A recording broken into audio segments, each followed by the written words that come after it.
This week's vlog question comes on the subject of grief, but not typical grief that we might think of when we lost a person or a loved one, but atypical grief when what we lost is maybe harder to put into words.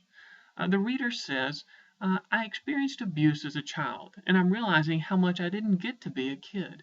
I was facing adult choices and thinking about adult things even during my early elementary school years. Recently, I've come across the idea that I should grieve my lost childhood. That sounds good, but if I'm honest, I have no idea what it means. Can you give me some guidance on whether this is a healthy thing to do? And if so, how I would know if I have lost my lost childhood in a healthy way? Now, in light of the number of adults who, as children, faced abuse, this is a very pertinent question. And it's not always abuse. It can be losing a parent and going through childhood without them because a parent died at a young age. Now, I would say that your reaction to this concept is very normal. Initially intrigued. This sounds good. I want to do something with this experience that was very harsh, and I haven't known what to do with it. Maybe grief is one of those things that I could do. And then confusion. Uh, what does that mean? What would I do with it? How do you grieve? This doesn't feel like a choice that I can make. And then uncertain. Do I really want to go there? Is it worth it? Would it be healthy? It begins to feel like I'm just creating more pain and I've already had enough of that. Do I really want to start this again? Um, Now, in terms of approaching this subject, I'd like to outline maybe in terms of three questions. And the first simply is what is grief? Grief is one of those words that we often use, but we don't always quite know what we're talking about. I would define grief this way. Grief is the celebration of a good gift from God that is now absent through sadness. So God brings something good into our life. That good thing is absent, and then we celebrate the goodness of what we lost through sadness or tears.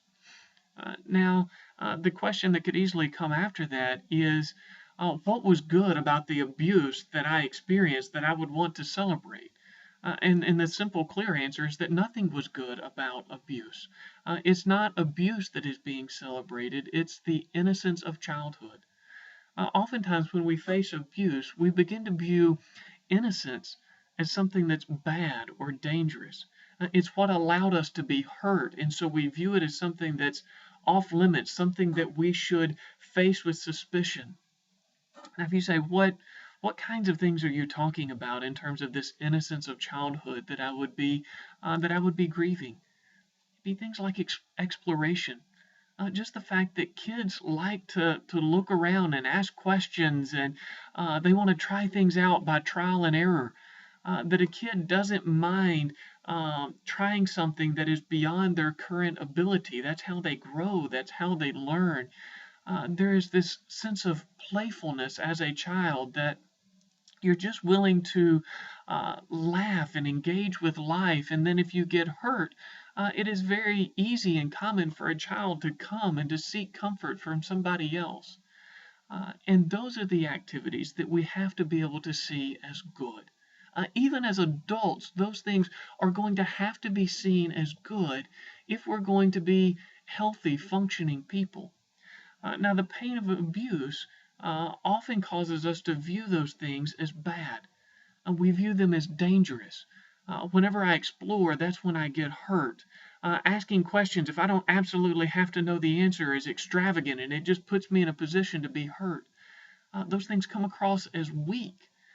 They seem unnecessary, or maybe I feel like I'm being selfish when I do those things.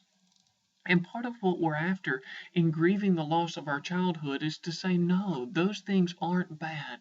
They are good. And I didn't get to experience those like I should. And I want to celebrate the absence of those good gifts that God intended to give each one of us as children through sadness, so that I have a greater freedom to embrace those now as an adult. And so that kind of leads into our third question.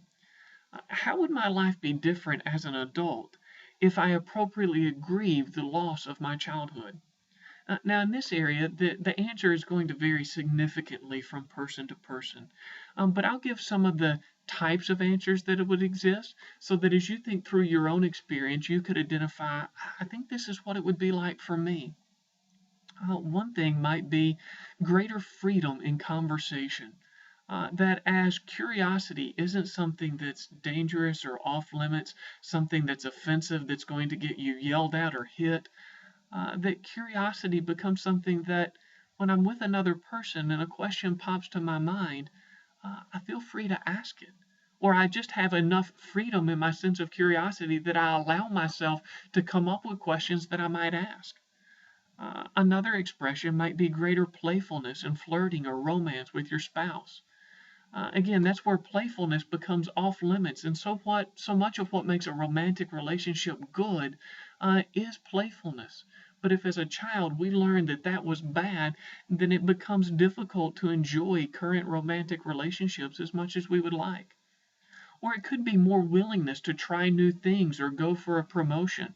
That idea that I could experiment beyond my current abilities or knowledge, and that would be a good thing, that would be growth, that would be exciting.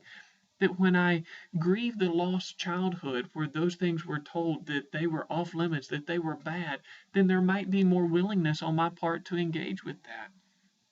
Or just more authenticity in current relationships, that I could seek comfort for things that were hurtful, in the same way that a child does when they scrape their knee, and that they come to someone who they expect to be caring, and that it's not selfish of a child to cry in the arms of his mother or his father, that that's very natural. And so as adults, maybe we don't scrape our knee, but we do get hurt, we get offended, we get confused, and we to come to another person, a fellow Christian, a pastor, a counselor, just a brother and sister in Christ, and to say, this was hard for me. Can you help me think through it? Grieving the loss of our childhood can give us greater freedom in being able to do that. At this point, you may ask the question, how do I grieve my lost childhood? And now that's an excellent question, but it's larger than this vlog post allows. So what I'm going to do is I'm going to include several resources below this post that will connect you with resources that would help you take the rest of that journey. Now, what I do hope that you've gotten from this post is help in thinking through an important question, and a greater appreciation for what Jesus meant when he gave the Beatitude, blessed are those who mourn, for they will be comforted.